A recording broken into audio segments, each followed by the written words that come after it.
Good morning मेरे प्यारे बच्चों, आप लोग कैसे हैं। आशा करता हूं आप लोग स्वस्थ और मस्त होंगे और अपनी बोर्ड परीक्षा की तैयारी काफी जबरदस्त तरीके से कर रहे होंगे।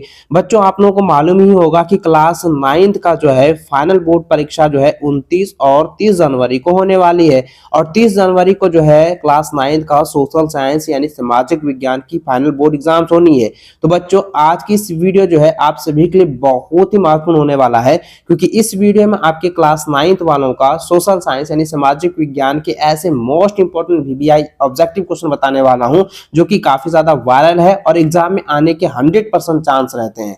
तो इन सभी क्वेश्चन को आप एग्जाम से पहले अच्छे से जो है नोट कर लीजिएगा और एग्जाम से पहले आप लोग को रिवीजन कर लेना है, याद कर लेना है। तो चलिए बच्चों, क्वेश्चन की ओर जाने से पहले वीडियो को लाइक अपने सभी दोस्तों के साथ शेयर करें। चैनल पर पहली बार आए, चैनल को सब्सक्राइब करने के साथ जो है बेल आइकन को प्रेस जरूर कर लीजिएगा। तो चलिए बच्चों, क्वेश्चन की ओर चलते हैं। तो देखिए बच्चों, पहला प्रश्न यहाँ पे देख सकते हैं, दिया गया है कि सन 1774 में बुब राजवंश की लुईस 16वां किस देश की गद्दी पर आसीन हुआ। इसका सही आंसर होगा फ्रांस। फ्रांस की गद्दी पर जो है आसीन हुआ। ऑप्शन नंबर 3 इसका सही और सटीक आंसर होगा। अगला सवाल है कि जॉन लॉक ने राजा की देवी और निरंकुश अधिकारों के सिद्धांत का खंडन अपनी किस पुस्तक में किया। तो अपनी किस पुस्तक में किया बच्चों, तो इसका आंसर हो जाएगा the treatises of government. Option number 1 इसका सही और सटीक आंसर होगा। चलिए अगला सवाल है कि फ्रांस की मुद्रा को किस नाम से जाना जाता है जिसे 1794 में समाप्त कर दिया गया। इसका सही आंसर होगा लिब्रे। ठीक है, फ्रांस की मुद्रा को क्या कहा जाता है, लिब्रे कहा जाता था ना। तो ऑप्शन नंबर 4 इसका सही आंसर होगा। आगे बढ़े, अगला प्रश्न है बच्चों, कहता है कि यूरोप में निम्न में से कौन सा समूह वंश आधारित शासकों की अनियंत्रित सत्ता का विरोधी था। इसका आंसर होगा राष्ट्रवादी। ऑप्शन नंबर 1 इसका सही आंसर होगा राष्ट्रवादी। चलिए आगे बढ़ते हैं। अगला प्रश्न दिया गया है कि रूस में निम्न में से किस प्रकार की मांग को लेनिन की अप्रैल थीसिस के नाम से जाना जाता था। अप्रैल थीसिस के नाम से जाना जाता था। उसमें यह सिद्धांत था, उसमें यह प्रकार की मांग थी बच्चों के युद्ध को समाप्त कर दिया जाए, सारी जमीन जो है किसानों के हवाले किया जाए, बैंकों का राष्ट्रीयकरण किया जाए। तो उपयुक्त जो है ये तीनों ऑप्शन जो है सही है, इसलिए इसका सही आंसर का उपयुक्त तो सभी। ऑप्शन नंबर 4 इसका सही और सटीक आंसर होगा। इसको आप लोग कॉपी में जो है ना अच्छे से नोट कर लीजिए, एकदम फ्रेश कॉपी में आप लोग उतार लीजिए और एग्जाम से पहले एकदम अच्छे से रिवीजन कर लेना है, याद कर लेना है। ठीक है, चलिए आगे बढ़ते हैं अगले प्रश्न की ओर। अगला प्रश्न देखिए, दिया गया है यूरोप में निम्न में से किसका विश्वास था कि पूंजीपतियों के साथ होने वाले संघर्ष में जीत अंततः जो है मजदूरों की ही होगी। तो इसका सही आंसर क्या होगा बच्चों, आप मुझे कमेंट करके बताओ, क्योंकि मैंने कई बार आपको ये क्वेश्चन बताया हुआ है। तो इसका आंसर होगा कार्ल मार्क्स। याद रखेंगे, कार्ल मार्क्स। ऑप्शन नंबर जो है 4 इसका सही आंसर होगा। आगे बढ़े, अगला सवाल दिया गया कि निम्न में से कौन सा देश प्रथम विश्व युद्ध के दौरान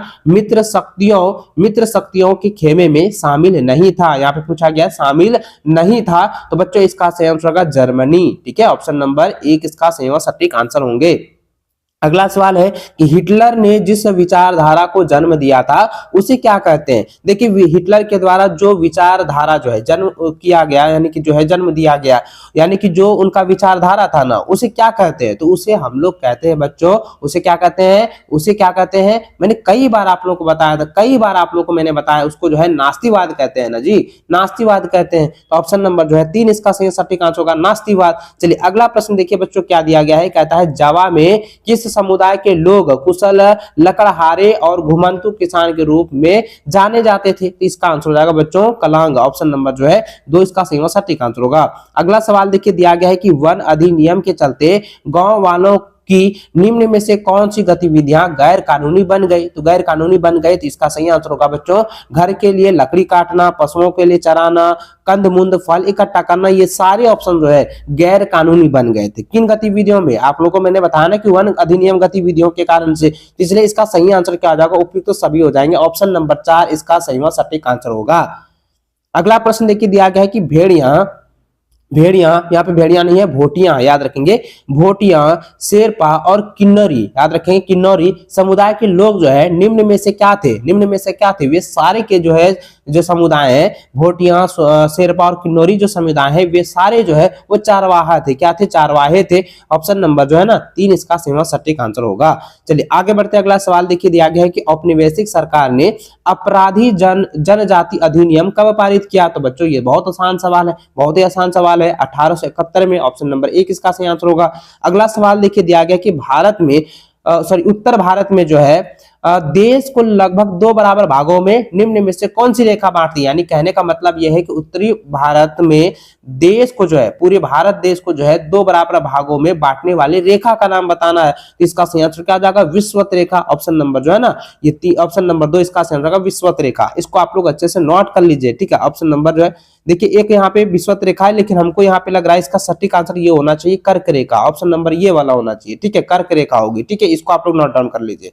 चलिए आगे बढ़ते बच्चों अगला प्रश्न की ओर। अगला प्रश्न देखिए दिया गया है कि उत्तराखंड, उत्तर प्रदेश, बिहार, पश्चिम बंगाल और सिक्किम की सीमाएं किस देश को छूती है। तो किस देश को छूती है बच्चों, ये छूती है नेपाल को, ठीक है, नेपाल देश को छूती है। ऑप्शन नंबर जो है 1 इसका सही और सटीक आंसर होंगे। चलिए अगला सवाल देखिए दिया गया है, बहुत इंपॉर्टेंट क्वेश्चन है। कहता है कि चिस्ता तथा दिहांग निम्न में से जो है किनके नाम है जो असम हिमालय का सीमांकन करती है। असम हिमालय का जो है सीमांकन करती है, तो इसका सही आंसर होगा बच्चों नदियां। ऑप्शन नंबर 3 इसका सही आंसर होगा।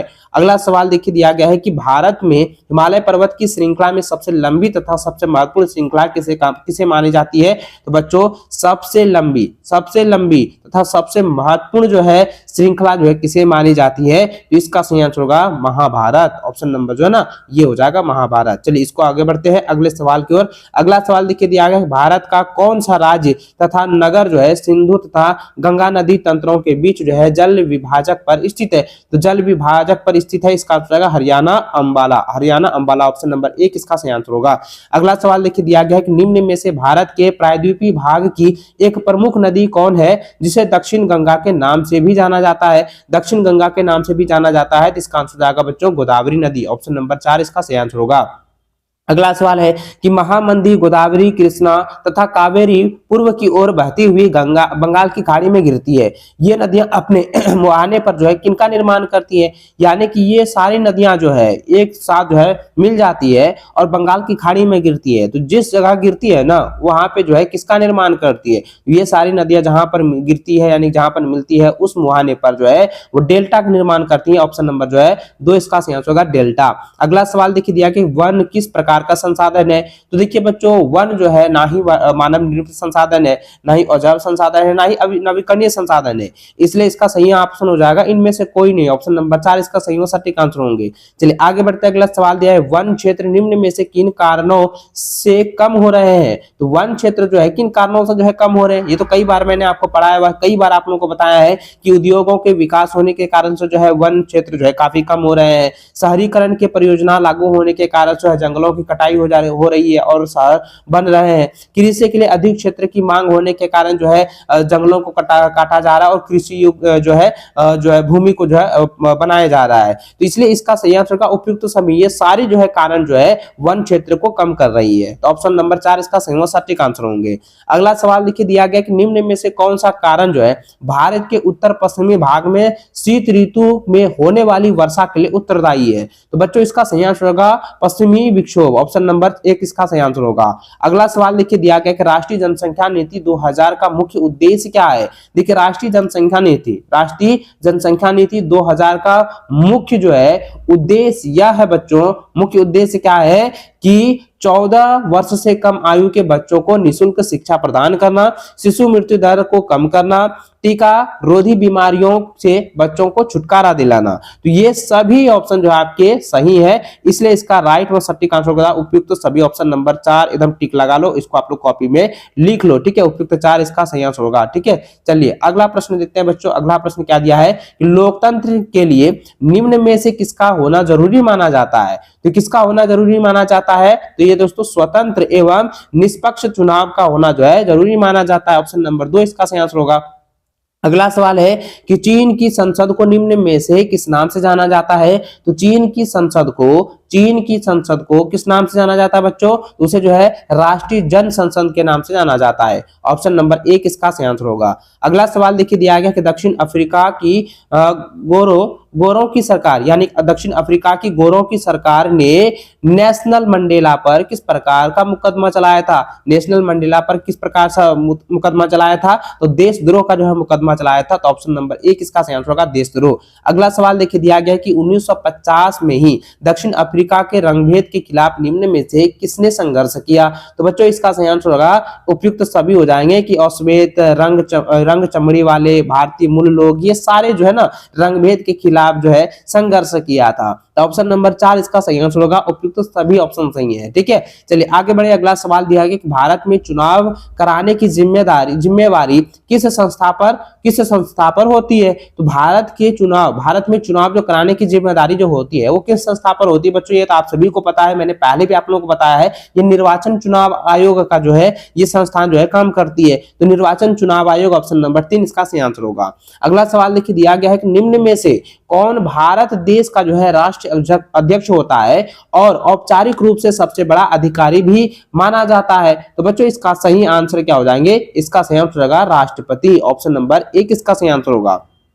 अगला सवाल है कि भारत में निर्वाचित प्रतिनिधियों कि राष्ट्रीय सभा को क्या कहा जाता है? देखिए भारत में निर्वाचित प्रतिनिधियों की राष्ट्रीय सभा, भारत में क्या है निर्वाचित प्रतिनिधियों की राष्ट्र सभा को जो है क्या कहा जाता है? तो उसे कहते हैं संसद, याद रखेंगे उसे क्या कहेंगे? संसद कहेंगे, ऑप्शन नंबर जो है 2 इसका सही आंसर होगा। अगला सवाल है निम्नलिखित में से कौन जनप्रतिनिधियों की ऐसी सभा मानी जाती है जिसके पास देश का कानून बनाने, कर बढ़ाने, बजट बनाने का विशेष अधिकार प्राप्त रहता है? तो बच्चों इसका सही आंसर होगा विधायिका, ऑप्शन नंबर जो है 2 इसका सही आंसर होगा। अगला सवाल है कि लोकतंत्र में प्रत्येक नागरिक को निम्न में से कौन अधिकार प्राप्त रहते हैं? तो इसका आंसर होगा अपने मत का प्रयोग करना, चुनाव लड़कर प्रतिनिधि चुनना, अपने विचारों को व्यक्त करना। ये तीनों ऑप्शन आपके सही है, इसलिए इसका सही आंसर होगा उपयुक्त सभी ऑप्शन जो है सही है। ऑप्शन नंबर 4 इसका राइट आंसर होगा, सही आंसर होगा। अगला सवाल देखिए दिया गया कि वोट देने का अधिकार को किस प्रकार का अधिकार माना जाता है? तो वोट देने का अधिकार को जो है राजनीतिक अधिकार माना जाता है। ठीक है, राजनीतिक अधिकार माना जाता है, ऑप्शन नंबर जो है 3 इसका सही और सटीक आंसर होगा। अगला सवाल देखिए दिया गया है कि पालमपुर में विभिन्न जातियों के कितने परिवार निवास करते हैं? तो कितने परिवार जो है निवास करते हैं बच्चों? इसका आंसर होगा 450, ऑप्शन नंबर 1 इसका सही और सटीक आंसर होगा। अगला सवाल देखिए दिया गया है कि निम्न में से उत्पादन के लिए किन चीजों का होना जरूरी होता है? तो किन चीजों का होना जो है जरूरी माना जाता है बच्चों? ये बहुत आसान सवाल है ना, इसका आंसर क्या हो जाएगा? भूमि हो जाएंगे, श्रम हो जाएंगे, भौतिक एवं मानवीय पूंजी, ये तीनों हो जाएंगे ना, इसलिए इसका सही आंसर हो जाएगा, इस उपयुक्त सभी हो जाएंगे, ऑप्शन नंबर 4 इसका सही और सटीक आंसर होगा।